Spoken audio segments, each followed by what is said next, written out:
Hello, everybody, and welcome to this year's Interfaith Scotland annual lecture and also AGM. We are delighted to see so many old friends here this evening with us, but we're also delighted to see all of our new friends as well. And we do hope that next year we will be able to see everybody in person, but this year we know that we are carrying on with Zoom, and we're delighted that so many people have still managed to come along, which is absolutely lovely. Now, for our annual lecture, we will be live streaming that, but as soon as the annual lecture is finished, the live stream will stop, and then we will have an opportunity for questions and also carry on for the AGM. So that won't be live streamed, it will just be the first part for the annual lecture. So thank you so much for joining us, and I will pass over to our director Maureen, to carry on with the rest of our annual lecture this evening. Thank you, Maureen. Thank you, Lindsay, and can I just echo my welcome to all of you. Really delighted that you could join us for our annual Interfaith lecture, and for those that are staying on for the AGM for that also. I'm absolutely delighted that we have two wonderful speakers delivering today for the annual Interfaith lecture. Budi is originally from Indonesia, and Ben is in Nairobi, Kenya. So they're live streaming, one from Kenya and one from, I think it's Geneva that Budi's in at the moment, but I'm sure he'll let you know that for sure. So we're going to start our annual Interfaith lecture, which, as you know, is the climate crisis a human rights issue? And I'm going to introduce to you Ben, who will be our first presenter tonight. So Father Benedict Ayodi is a Franciscan Capuchin friar and the outreach officer for the Franciscans International, based in Nairobi, Kenya. For the 6 years Benedict has worked as the director of the International Office of Justice, Peace and Integrity of Creation of the Capuchin Franciscans, also based in Rome. So he's also worked in Rome. And during this time, he coordinated social and environmental projects of the Capuchin Franciscans around the world. Recently, Benedict worked with the Global Catholic Climate Movement as a program manager for Africa. He was engaged in promoting Pope Francis's encyclical Laudato Si on care for the environment around Africa and beyond. Benedict has graduated with an MA in International Affairs from the New School University in New York in 2012. And he's currently a PhD student in organizational development at the SAIDI University in Manila. His interest is in peace building, social justice, conflict management, and care for the environment. We're absolutely delighted to have you here with us tonight, Ben, so over to you. Thank you for that introduction. Greetings from Nairobi. Hakuna matata. It's very, very calm here. So hakuna matata here, no problems. We are very happy and indeed very glad to see many of you. I'll share my screen now. Right there. I think you can see that. Yes, thank you. We can see that, Ben. Right. Thank you. And I'll start by saying that I'll present a little bit on the effects of climate that we are already experiencing in this region of the world and even also other places. And majority of you probably, you must have heard of the latest IPCC report, which say that climate change is one of the most serious challenges facing the world in the 21st century and indeed facing our common home, the Earth. And they say that new and stronger evidence have emerged from recent studies that most of the warming or the climate change that we're experiencing observed over the last 60 years is attributed to human activities. And in fact, the report states with 95% confidence that humans, indeed we, are the main cause of the current global warming. Even Pope Francis says we need only to take a frank look at the facts to see that Indeed, what he calls our common home, the earth, is falling into serious disrepair, and that he says in Laudato Si number 61. And so in the report, some of the things that are mentioned, he says that there will be an atmosphere that is apparently warmer than it has been in millions of years, almost certainly as a result of human activity, potentially disastrous social, economic, and political consequences, and even global temperatures, which are already rising there, they'll be even worse. And then, according to the Conservation Union, the World Conservation Union, they say 103 extinctions of plant and animal species have occurred since the 1800s, indicating an extinction rate of 50 times greater than the natural rate. And you can see there, when I was growing up, things that I used to see when I was young, now I can't see them anymore. And then, of course, during the past 50 years, we've consumed at least half of the world's non-renewable energy resources and have destroyed over 50% of the world forests. So deforestation, which releases carbon from trees and also eliminates their capacity to absorb carbon, accounts for 20% of the human-caused carbon emissions that indeed spur climate change. And then one of the most serious impacts of climate change is how it is affecting water resources around the world.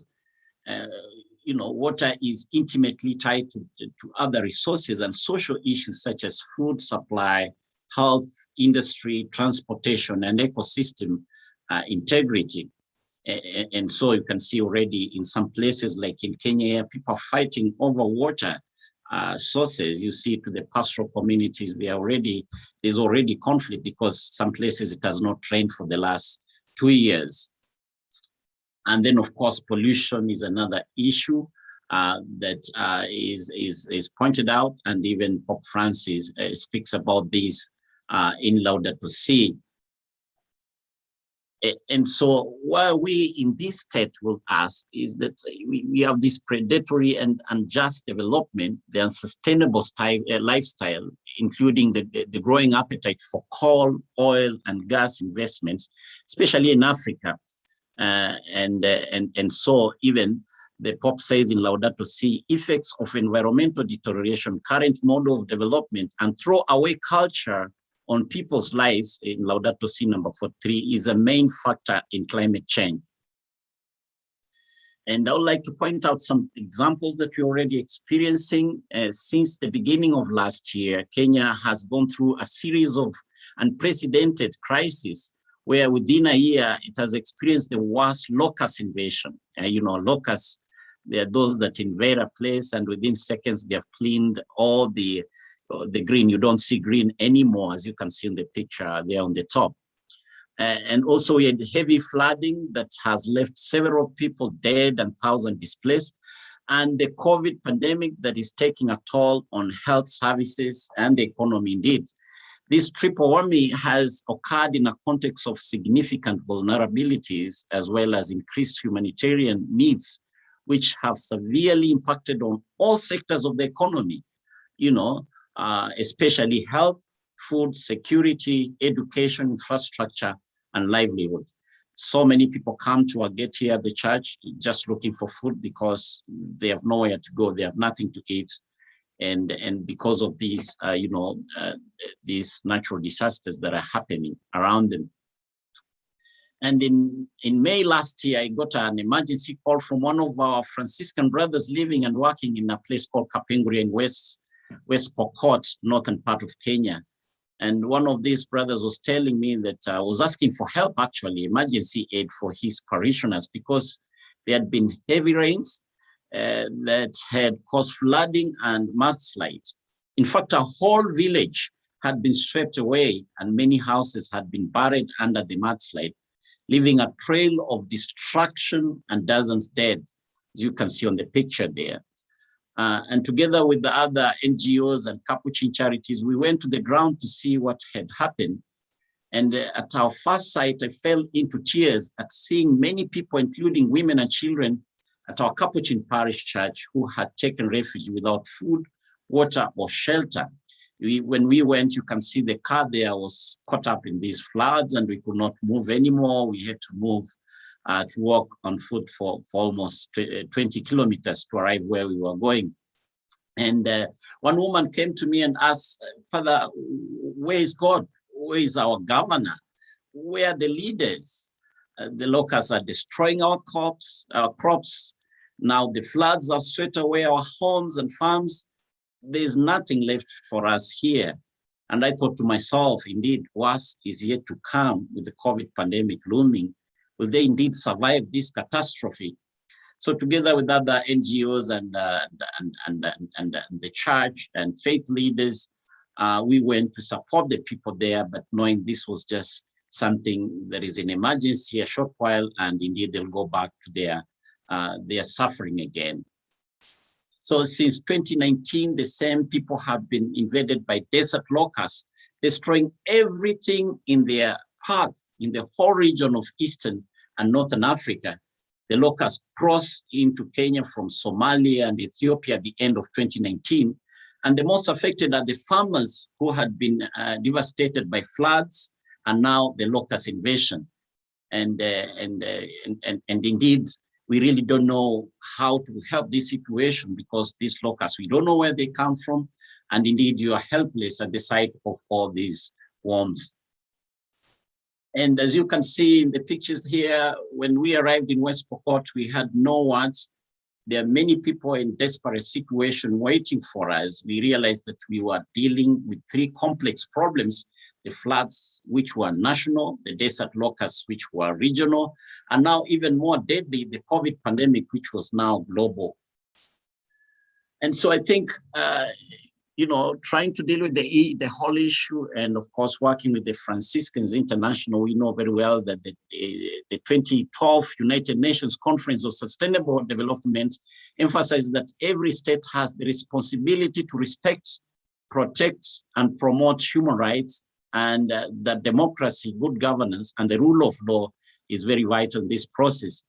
And so we thought that human rights expresses the entitlement of all people to be treated equally, to live their life in safety and freedom, and to be protected by their governments. And we are wondering, where is the government here? Why is the government not on the ground to support these people? So many of our human rights, such as right to life, health, food, and an adequate standard of living, are adversely affected by climate change. We see the evidence of this, for instance, with each new extreme weather event and devastation that ensues, such as a death and destruction of crops and property. So without further action, climate change will continue to devastate people and the planet, and human rights will continue to be violated in our countries. And so, as the wind of time available to us to make a difference narrow, we must find ways to make lasting global change. And I think the answer is climate justice. And climate justice is the fulfillment of human rights in the face of climate change. It is a process of addressing the climate crisis as a human rights crisis and using even the court of law to hold corporations and governments accountable. Indeed, fossil fuel corporations cannot continue to act with impunity, caring only for profit and whatever, caring only for profit. And governments can no longer ignore the connection between their duty to protect human rights and climate change. And through climate justice, finding new ways of living and existing is not only possible, but imperative. And I want to say that we are trying to address this issue, not only trying to work as faith leaders to give food out there, but to look at the whole structure where governments can really be responsible. Also, corporations that are destroying environments can be held accountable, to this situation. Thank you so much. I'll usher in Budi to continue the rest of the presentation. Thank you, Ben. And it's a real honour and a privilege for us to hear from someone right at the front line of living with and having to tackle the outcomes of the climate crisis that I don't think we have any sense of that reality living here in comfortable Scotland. So thank you for really bringing that reality home to us. It's really important. I'm now going to pass over to your co-presenter, Budi, and let me introduce Budi first. So now, Budi, I should have checked how to pronounce your surname. So I've got it as Mr. Budi Tjahjono, hopefully that's right. And he currently also works with the Franciscans International, but as the Asia Pacific Program Coordinator. Budi holds his bachelor's degree in education from Sanata Dharma University in Indonesia. His postgraduate education was in library science from the University of Indonesia and a master degree on development studies from the Graduate Institute of International and Development Studies in Switzerland. He has been involved in human rights work in Asia Pacific and developed specific interests on the impact of climate change on human rights, as well as on human rights of refugees and asylum seekers in the region. Prior to his current position, he served as the Secretary General of the International Catholic Centre of Geneva. His other professional experiences include working with International Catholic Movement for Intellectual and Cultural Affairs and the International Movement of Catholic Students in Paris. He also had educational positions in Sanata Dharma University and Monash University, Australia. He has published articles and reports concerning human rights, climate change, and youth employment issues. Budi, it's a real honour to have you with us tonight, and we look forward to your presentation.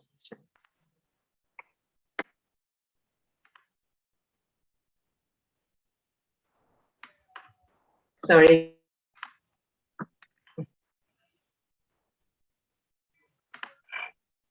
If you can unmute, Budi.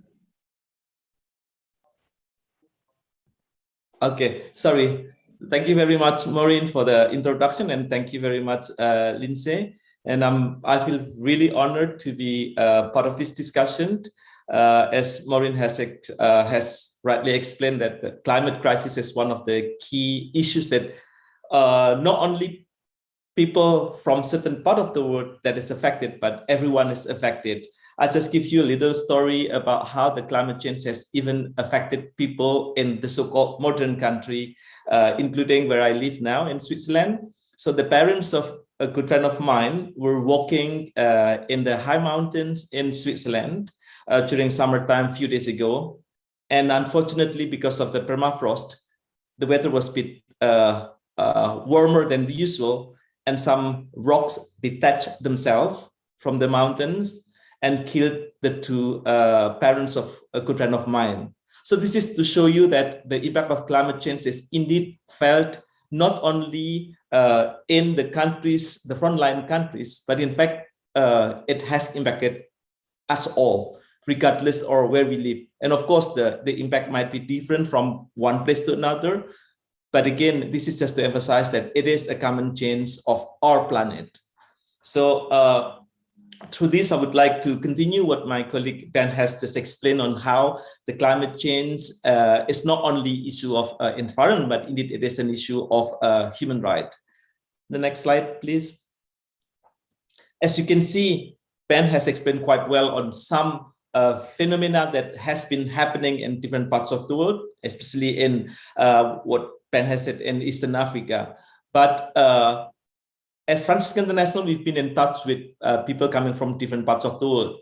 So, for example, on the issue of rising sea levels, we've been in touch with people from Kiribati, from Vanuatu, from Solomon Islands and Papua New Guinea, in which they are indeed affected by the fact that there is a sea levels rising, storms, which impacted on the access to fresh water, access to cultivable lands, etc.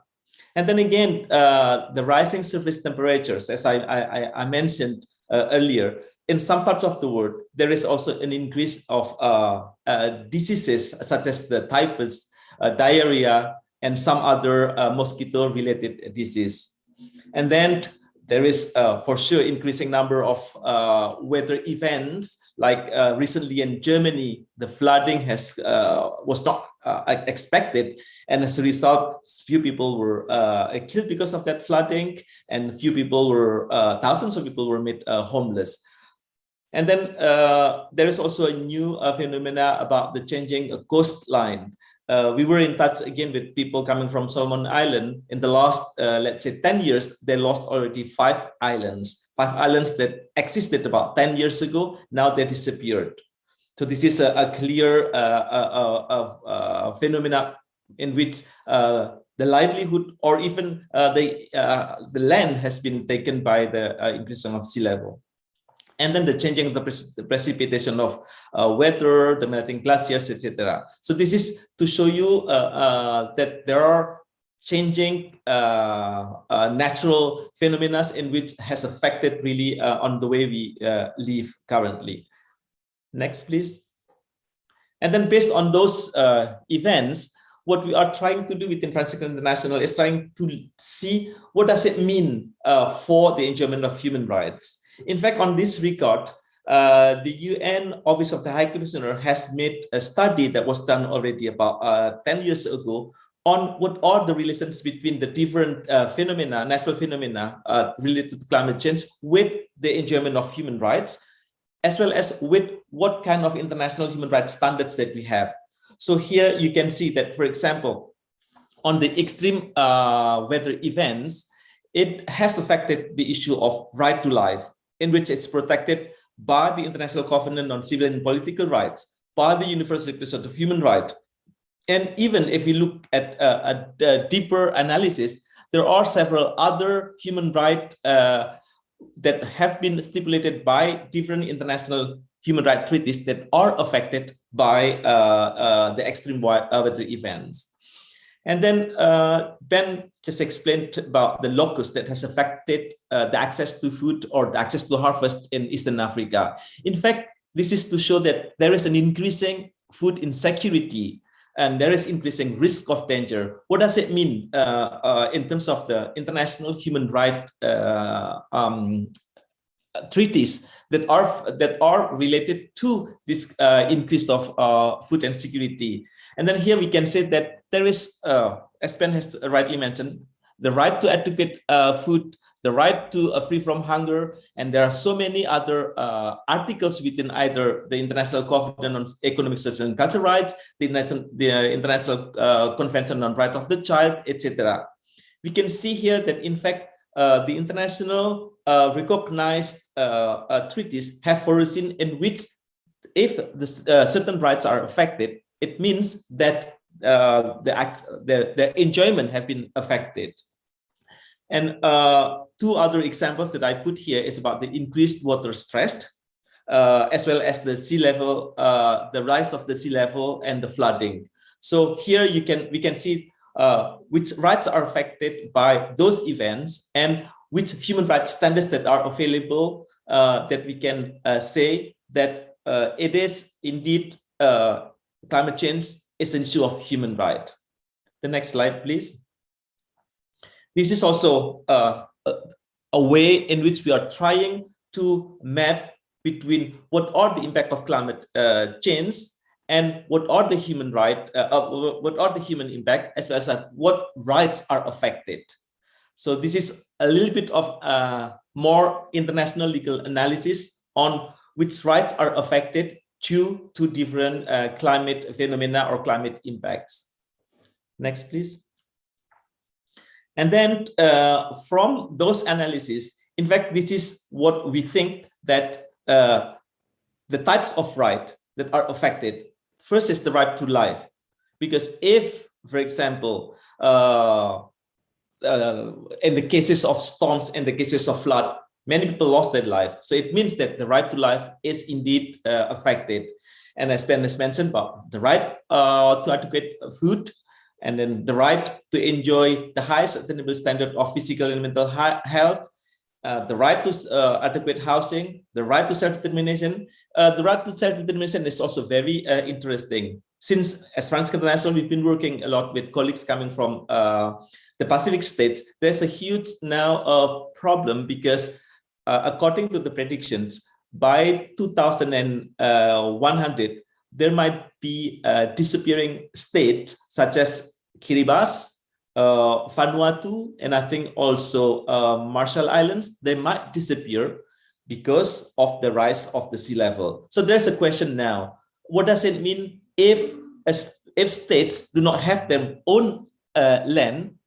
And then the question is, what is the conception of state according to the UN? Because having a land, having territory is one of the questions. So there is a question about the self-determination. How can people determine themselves as a state if they lose their land, if they don't have any land anymore? So the international law has been challenged with the new reality because of the climate change. And of course, some other rights, such as the right to safe drinking water and sanitation, the right to development, the right to education, the right to culture, and there are a series of other rights in which we believe that it is indeed related to the issue of climate change. Next slide, please. And then, of course, apart from the enjoyment of those rights, we also see that specific group of people are much more affected than other groups in terms of the climate change. The first of all is the right of the group of indigenous peoples. As I mentioned earlier, the indigenous peoples coming from the Pacific Islands, now they are, although they contribute less in terms of pollution, but they are the ones that are affected first. And then peasants, Ben mentioned very rightly regarding the issue of locusts. Finally, they, as peasants, they lost their harvest, and it's a phenomena that is happening more and more.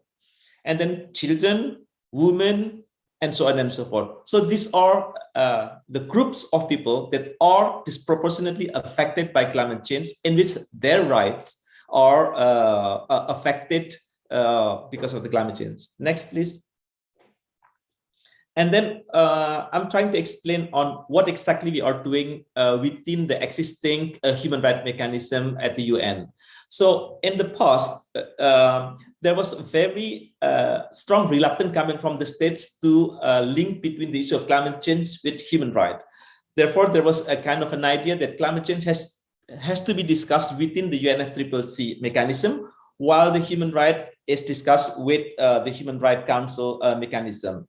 However, since 2008, the UN Human Rights Council has started to issue resolutions in which they are starting to set up a legal link between the enjoyment of human rights and climate change to prove that, in fact, the climate change have been continuing affecting the enjoyment of human rights. So since 2008, there are several legal studies done by the Human Rights Council to prove that there is indeed a direct link between climate change and human rights. Next, please. And then, based on that reality, the UN especially from the UN Human Rights Mechanism, they have some key messages on what we have to do in terms of protecting the human rights from the impact of the negative impact of climate change. The first message is that there is a need to mitigate climate change and to prevent its negative impacts on human rights. And then to ensure that all persons have the necessary capacity to adapt to climate change. And the next one is about the accountability and effective remedy for human rights harm caused by climate change. So the issue of accountability is also very, very important. As Ben has mentioned earlier, that if my right is affected, what is then the responsibility of the government? So it's very important for us to see that it is the government that should be accountable in ensuring the full enjoyment of human rights. And if there is violations, and then there should be a remedy provided by the government to their citizens. And then there's also a need to mobilize the maximum available resources for sustainable and human rights-based development. This is very important because often the government is trying to blame others. You know, I mean, I can give you the example. For example, in some developing countries, they will just try to blame the other governments on what's happening on them. But in fact, they also have have the responsibility as well to address the adverse impact of climate change, of course, within their available resources, and so on and so forth. And I'm not going, because of the time, I'm not going to explain one by one. The next one. In fact, the issue of climate change has not been addressed only by the Human Rights Council, but there are some other mechanisms, such as the special process mechanisms, in which studies, legal studies, have been taken on seeing what is the link between, for example, the issue of extreme poverty with climate change, the issue of the right of indigenous with climate change, the right to food on climate change, and so on and so forth. But also study being done by several UN human rights treaty bodies, such as the CEDAW, in which the CEDAW is issuing a general comment on the gender-related dimension of disaster risk reduction and climate change, because women has been affected disproportionately from the negative impact of climate change. Similarly, the UN Committee on the Right of the Child has also issued about the entitlement of children in terms of having sane or having healthy environment, and how this has to be the responsibility of the states. And currently, just very, I think it's this year, the UN Human Rights Committee, which is observing the implementation of the International Covenant on Civil and Political Rights, has issued a comment on the issue of the right to life and climate change. Next slide. So I'm now trying to explain you on what we are doing at the very current Human Rights Council, because currently we are having the 48th session of the UN Human Rights Council, in which we have two key issues being discussed. The first is on the establishment of the UN Special Rapporteur on Human Rights and Climate Change.